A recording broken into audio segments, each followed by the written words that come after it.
The rain poured hard from the sky, soaking the streets of Lagos and turning everything grey. Amina sat outside the clinic in a wheelchair, shivering and holding a small white bag filled with her pain medication. Her stomach ached from the surgery she had just gone through. The doctor said it would be a quick procedure, but she still felt weak and dizzy. She checked her phone again, no new messages, no missed calls. Emeka had promised to pick her up. He told her he'd be waiting right outside, that she wouldn't have to worry. But now, as cold rainwater soaked her sweater and her body trembled from pain and cold, all her calls went straight to voicemail. Her fingers shook as she opened the boat app. She didn't want to do this alone, not after what she'd been through, not today. But she couldn't wait anymore. Her cheeks burned, not just from the feverish pain but from the embarrassment. 20 minutes later, she sat in the back seat of a car, her breath fogging up the window. The driver stayed quiet, which she was thankful for. Amina stared outside, watching the raindrops race down the glass. She tried to focus on the pain, just to distract herself from the growing thought in her head. This wasn't the first time Emeka had let her down. There had been small moments, missed dinners, ignored messages, cold silences. Times when Amina made excuses for him. He's busy. He's tired. He has a lot on his mind. But today was different. He knew she had surgery. He promised he would come. And still, nothing. By the time she reached their apartment in Suraleh, her whole body ached. Her hands were numb and wet as she fumbled with her keys. When she finally stepped inside, warmth rushed over her, but so did confusion. The lights were on. On the living room table sat a wine glass, half full of palm wine.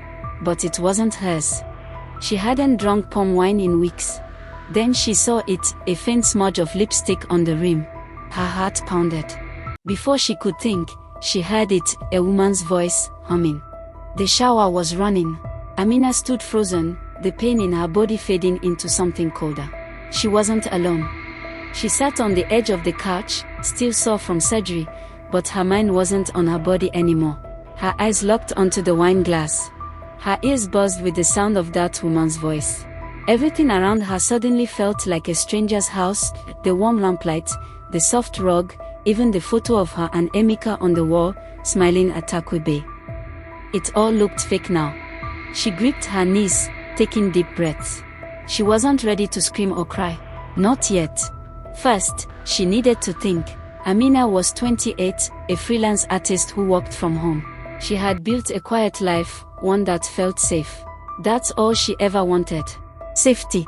After losing her mom at 14 and moving between relatives' houses, she learned that nothing stayed. People left. Things changed. So when she met Emeka 4 years ago, she thought she'd finally found something solid. Emeka was everything she wasn't: confident, charming, from a wealthy family that hosted big parties and sent New Year greetings. He sold luxury apartments in Ikoyi and always knew the right things to say. Amina remembered the first time Emeka called her his rock, said she kept him steady. It made her feel special, needed, loved. She had fallen for him fast. But now, looking back, maybe she hadn't seen things clearly. Emeka gave her just enough attention to make her feel wanted, but only when it suited him. He praised her when she agreed with him, when she stayed quiet. But when she brought up her needs or showed emotion, he would pull away, go cold, say she was overreacting or too sensitive. At first, she thought she was the problem. Maybe she was too emotional, too needy. Growing up, Amina had learned not to ask for too much. After her mom passed, she moved between aunties' houses. If she complained, she was sent away. If she cried, people got tired of her. So she trained herself to smile, stay quiet, never rock the boat. That's how she survived. And maybe that's why Emeka chose her. He liked control, not in a loud, angry way. He never yelled or hit her. No, Emeka was polite. He'd say things like, "Are you sure you want to wear that? You know how you get when you're upset, maybe we talk later." At first, those sounded like careful words. Now, they felt like little traps. Her best friend, Lola, had never liked him. Lola was a nurse, sharp, kind, and fiercely protective. She noticed the red flags before Amina did. "He doesn't respect you," Lola once said, After Emeka ignored Amina all through a party. Amina brushed it off. He's just stressed. He's building his business. Lola rolled her eyes. Amina, he's not building a business, he's building a cage. But Amina didn't listen. Because deep down, she was scared. Emeka had become her whole world. He gave her stability, or at least, the illusion of it. He had a nice flat in Lekki, a good job, and a last name that opened doors. When he proposed last year, Amina cried, not just from happiness, but from relief. She thought it meant she was finally safe. The wedding was in 2 months. Most of the planning had fallen on Amina. Emeka was always too busy. He said he trusted her to handle it, and at first, she took that as a compliment. But now, it felt like just another way he made her carry the weight alone. She had done everything, picked the venue in Victoria Island, chosen her lace buba wedding dress, managed the guest list, even tracked the budget. Emeka barely showed up to meetings. Just do whatever you think is best, he'd say. But when she asked for his opinion, he'd act annoyed, like she was bothering him. She used to think he was just tired. Now, she wondered if he just didn't care. And today, after surgery, he didn't even show up. Amina's eyes filled with tears, but she didn't let them fall. She wiped her face with her sleeve and looked around the flat in Lekki. Everything here once felt like their life together. Now, it all felt like a lie. The throw pillow she picked out at Yoba Market. The bookshelf they built together last rainy season. The engagement ring on her finger. She stood up slowly, holding her sore stomach, and walked to the bedroom. It smelled like perfume, not hers. A soft, floral scent that didn't belong. She sat on the edge of the bed and texted Lola.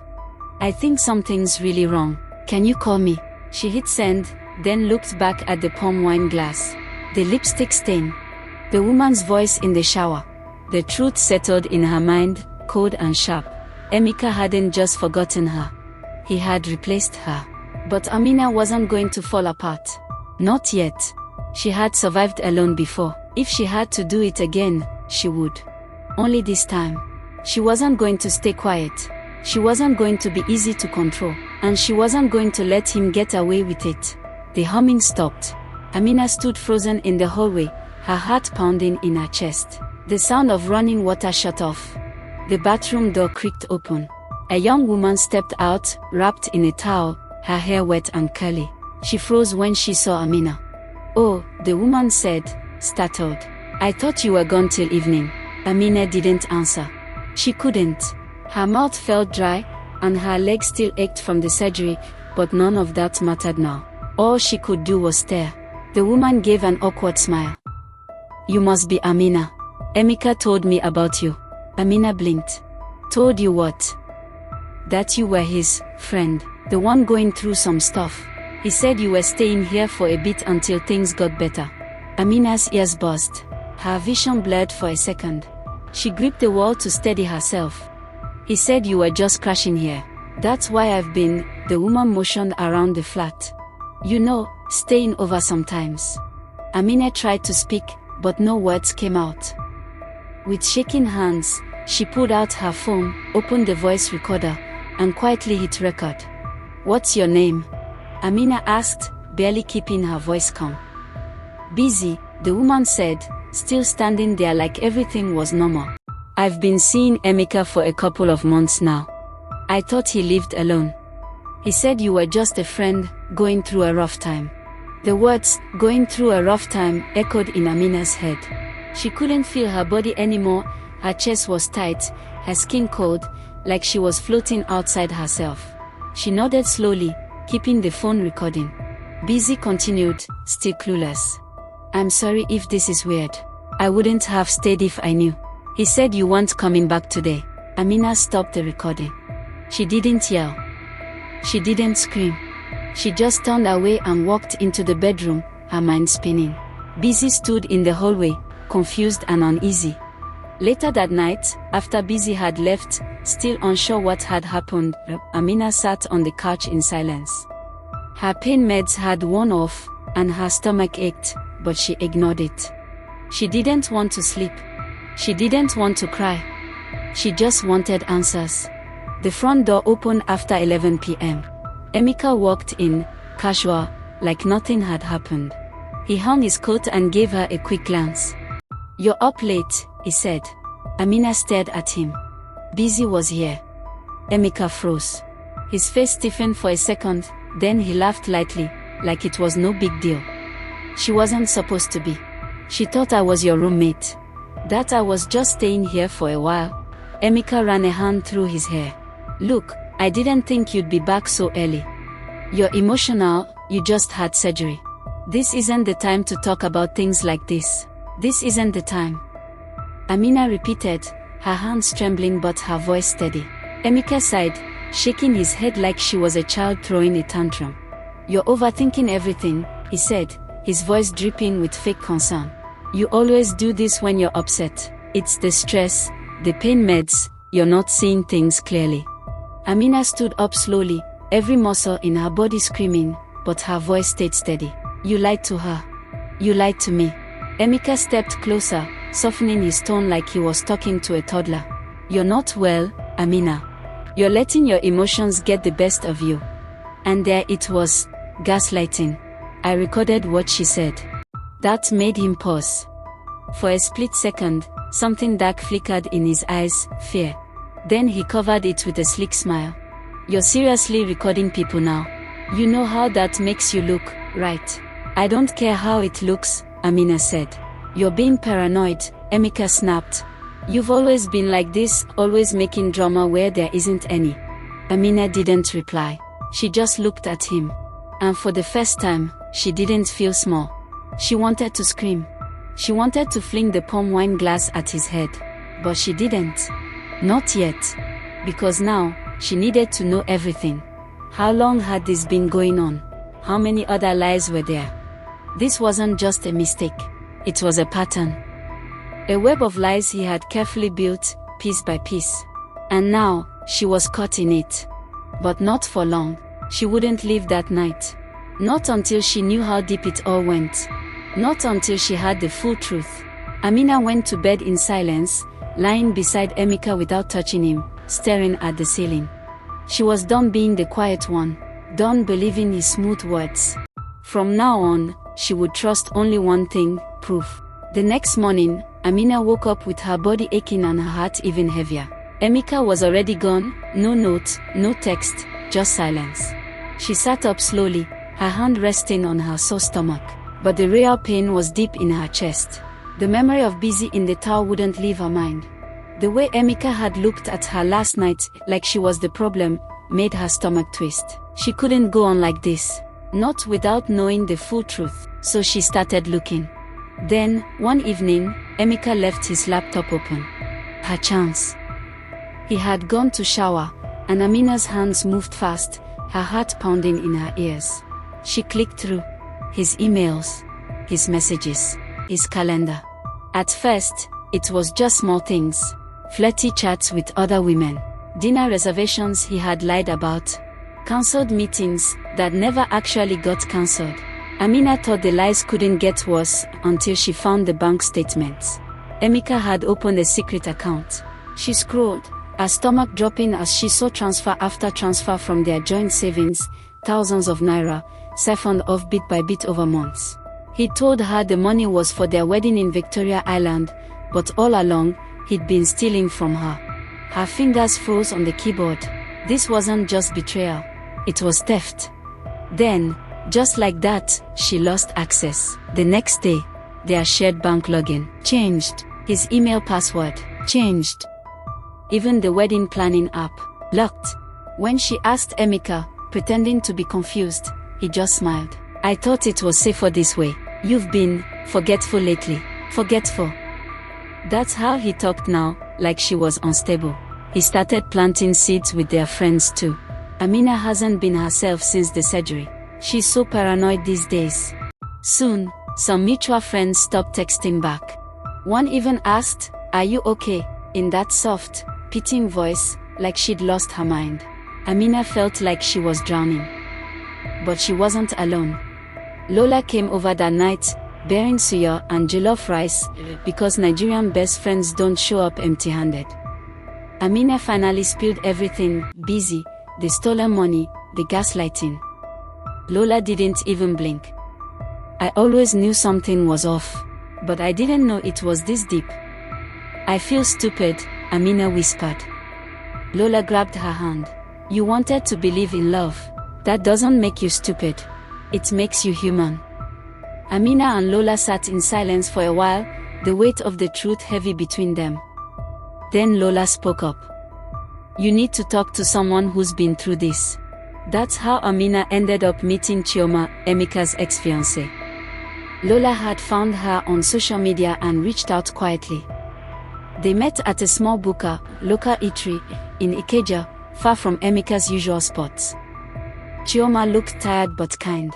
She listened as Amina poured out her story, then nodded slowly.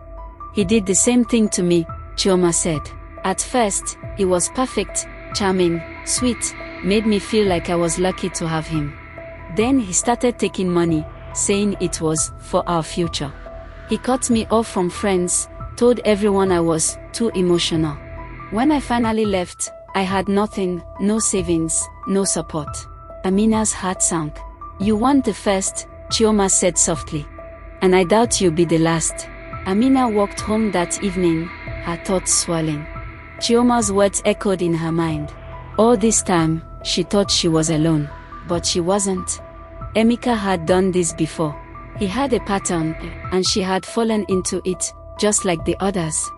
Back home, she stood in front of the mirror and barely recognized the woman staring back, pale, tired, always second-guessing herself.